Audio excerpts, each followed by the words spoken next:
Iran's oil exports are under pressure from sanctions driven by the U.S. And while countries in Europe and Asia are on board, one key ally isn't.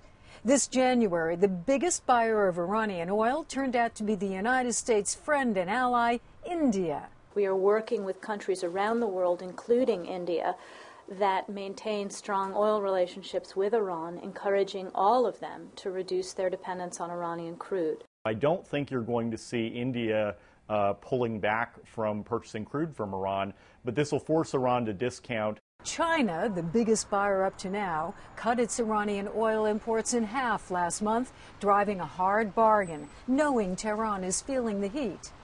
India has had close economic and commercial ties with Iran for years. It imports more than 70% of the oil it uses, and 14% of that comes from Iran. Many Indian refineries are geared up to using the type of crude that Iran exports, and changing that would be difficult.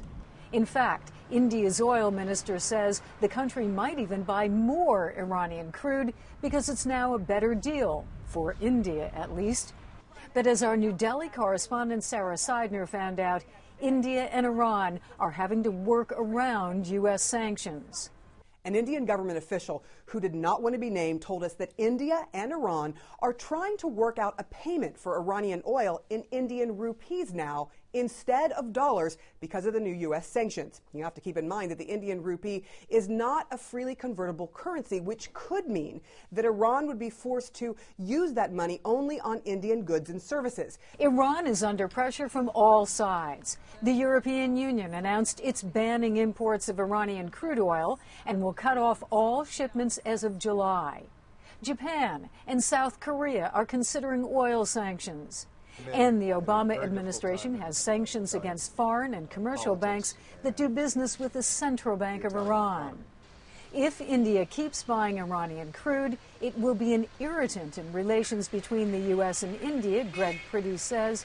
But Iran's pain from bargain basement prices could be Washington's gain. That crude is going to get sold somewhere. It's going to hurt Iran a lot, but it's not going to hurt us very much. The U.S. is urging India and other countries to buy less Iranian oil and to find alternate sources. Everyone understands if all Iranian oil were taken off the market, that would cause a spike in oil prices, and that would end up hurting the United States. Jill Doherty, CNN, the State Department.